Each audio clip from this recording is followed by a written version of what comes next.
القضية ديالنا اليوم من الجزائر، وبالضبط من ولاية معسكر. قضية ديال واحد العصابة اللي كتكون من 3 ديال الأفراد، سيدة والأخ والزوج ديالها. وهاد القصة اللي غتسمعوها اليوم هي اللي غتكون سبب باش تفضح هاد العصابة اللي كتستدرج الضحايا ديالها عن طريق الفيسبوك. خرج عبد النور من دارهم في الصباح وقال لعائلته باللي غادي يقضي شي غرض وغيرجع في العشية. وصل الليل وحاولت عائلته تواصل معاه في التليفون، ولكن لقاو الخط مقطوع. في الأول نظنوا باللي غير البطارية ديال التليفون خوات. دازت السوايع وبداو الشكوك كيلعبوا بعقولهم ملي فات الوقت اللي كان موالف كيجي فيها للدار، خصوصا انه ما كانش كيبات على برا. طلع الصباح وعبد النور ما بانش ليه اثار وما عاودش اتصل. ديك الساعه تاكدوا باللي شي حاجه خايبه وقعات ليه، الشيء اللي خلاهم يمشيو يحطوا بلاغ رسمي في مركز الشرطه. شنو وقع لعبد النور وواش السلطات غادي تلقاه، وكيفاش هاد القضيه غادي تكشف لينا عصابه خطيره كتنفذ ابشع الجرائم بدافع السرقه؟ كل هاد الاسئله غادي نلقاو ليها اجوبه في القصه اللي غادي نسمعوها دابا.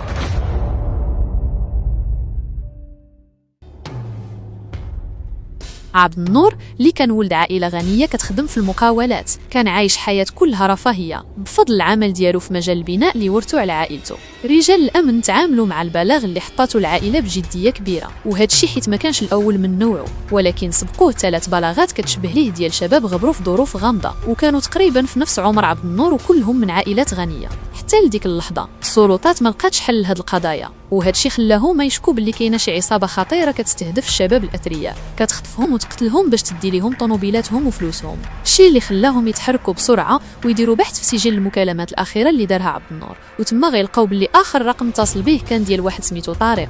بسرعه حدوا الموقع ديالو وجابوه لمركز الشرطه باش يديروا معاه استجواب على المكالمه اللي جمعته بعبد النور قبل ما يطفى تليفونه. لكن طارق نكر باللي كتجمعوا اي علاقه من اي نوع بعبد النور، وهذا الشيء خلى المحققين يشكوا فيه اكثر حيت كانوا متاكدين باللي هو اخر واحد عيط لعبد النور.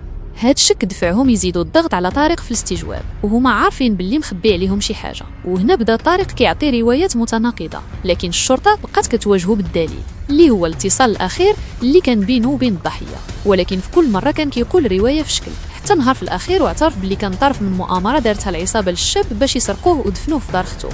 طارق اعترف للمحققين باللي استدرج عبد النور الشقه ديال اختو وتما فين تصفى، وماشي غير هذا الشيء، ولكن قال باللي دفنوا الجثه ديالو في الصاله ديال الدار وغطاوها بالخرسانه باش يخبيو اثار الجريمه. وخا كان صعيب تصديق هذه القصه، ولكن المعلومات كانت كافيه باش المحققين يطلبوا من طارق يديهم للدار باش يتاكدوا من صحه كلامه. ملي وصلوا المحققين للشقه لقاوها خاويه، وبداو كيحفروا في البلاصه اللي قال لهم طارق، وتحت الطبقه ديال الخرسانه لقاو الجثه ديال عبد النور في خنشه. الجثه مشات للطب الشرعي وتاكدوا باللي ديالو. طارق اعترف باللي استدرج عبد النور لدار اختو عن طريق الفيسبوك، واتفق معاه باش يبيع ليه ساعه رولكس غاليه بثمن مغري، والدور ديالو كان يجيب الضحيه للدار فقط. الشاب اعترف باللي اختو الكبيره خيره وراجلها كانوا هما العقل المدبر ورا هاد الجرائم كامله، وباللي هما اللي كانوا كيتكلفوا بمهمه الهجوم على الضحيه، ومن بعد كيدفنوا الجثه تحت ارضيه الدار ولا يرميوها في اي بلاصه خاويه. والاغرب من هاد الشيء طارق ذكر باللي الام ديالو كانت شاهده على بعض الوقائع، وباللي شافتها بعينيها لحظات دفن احد الضحايا في الدار، وقال باللي الجرائم كثيره وما كانتش قصه عبد النور هي الاولى. طارق اكد باللي العصابه العائليه اللي شارك فيها كانت هي المسؤوله على جميع قضايا الاختفاء في الولايه في الفتره الاخيره. وملي استدعت الشرطه الام وجهوها باعترافات طارق اللي اكد باللي شافت جريمه قتل عبد النور. الام تصدمات واعترفت انها شافتهم كيدخلوا الشاب وكيقتلوه ويدفنوه في الصاله ديال الدار، واكدت باللي هذه ما كانتش اول مره، ومبغاتش تبلغ حيت كانت خايفه من بنتها وراجلها. وفي الوقت اللي مازال البحث مستمر، الشرطه تلقت بلاغ من فلاح في قريه الخروبه، وقال باللي الكلاب ديالو وقفوا في بلاصه معينه وشموا شي ريحه خايبه. الشرطه جابت كلاب بوليسيه وداوهم لنفس البلاصه، وملي حفروا لقاو بقايا اشلاء وعظام بشريه، وتبين انها 3 جثث. وبعد الفحص بالحمض النووي تاكدوا انها الشباب 3 اللي اختفوا قبل عبد النور، وهكا غيكون اكتمل لغز الضحايا الاربعه. من بعد يامات قليله من البحث الشاق، وصلت معلومات للشرطه باللي بالخير راجل خيراكرا طونوبيل باش يمشي بها لولايه عنابه، تبعاتو دوريات امنيه ولكن ما لحقوش. ومن بعد ساعات قليله وصل الشرطه خبر حادث تصادم مروع بين 2 طونوبيلات، وحده من هاد الطونوبيلات راكب فيها بالخير. بسرعه مشاو للبلاصه، لكن غيكتشفوا باللي بالخير مات في الحادث بسبب قوه الاصطدام. اما خيره ما كانش معاه وقت الحادث حيت قسموا مسارات الهروب ديالهم.